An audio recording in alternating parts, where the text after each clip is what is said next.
Hey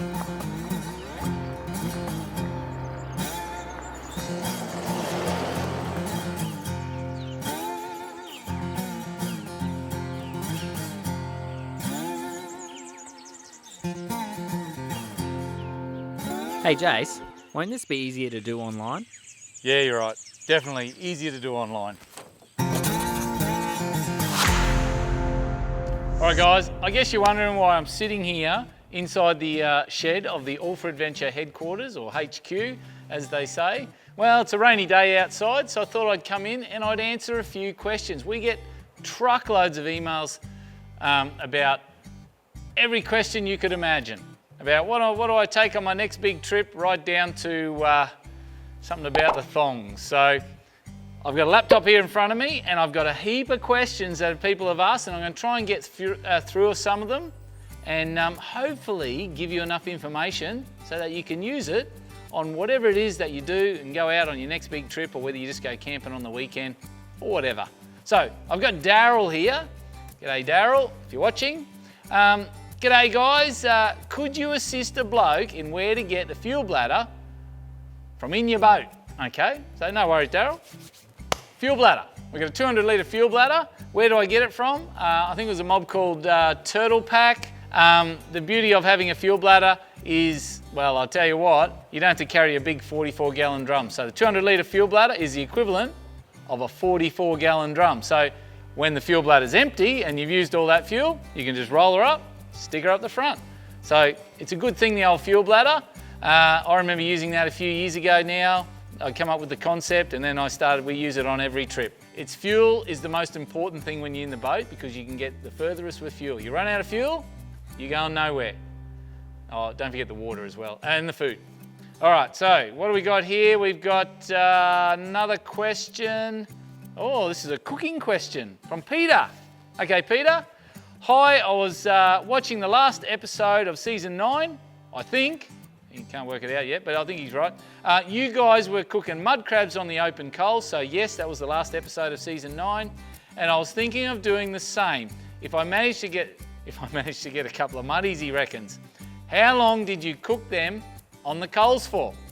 All right, Peter, how long do you cook the crabs on the coals? Well, look, depending on how big amount of coals and how hot the coals are, generally, when I'm cooking crabs on the beach, we're using timber that doesn't get real overly hot and burns really quickly.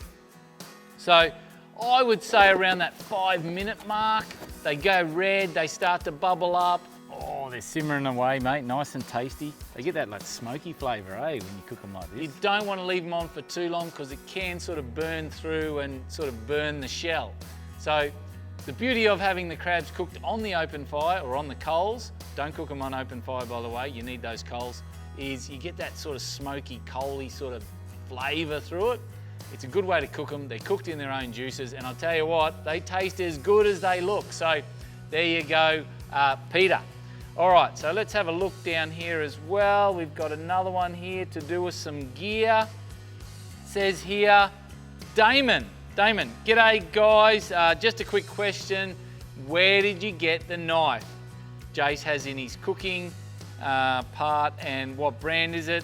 I'd love to get one, cheers. Well, I'm just trying to remember what knife that is. Well, it was a knife, I actually picked it up from BCF. They've got it's one of those knives they got in the cabinet, you know, the lock cabinet, the one they don't give to you because it's too dangerous. So if you get down to BCF next, that's where you'll find that knife. Now, I don't know with the particular brand on it. No, I'd be guessing if I tell you, but go down to BCF and have a look in the lock cabinet at your next BCF shop. We got another one here. Josh. G'day Josh, if you're listening. How many jerrycans do you need to cross the Simpson Desert? Well, I don't know, how long's a piece of string? It'll depend on a lot of things.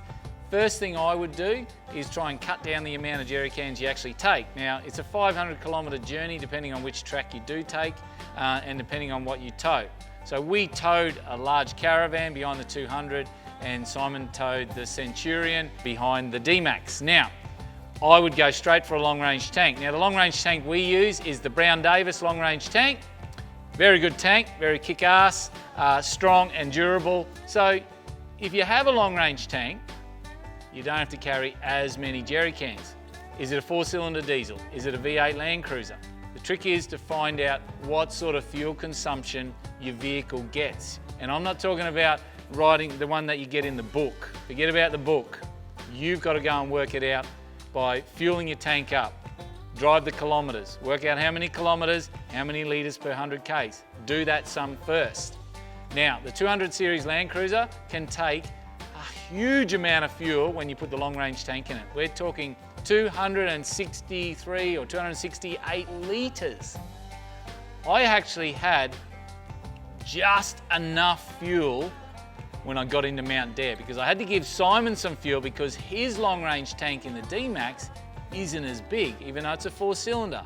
But the second you tow something in the desert, you're gonna burn so much more fuel. How much weight is in your vehicle?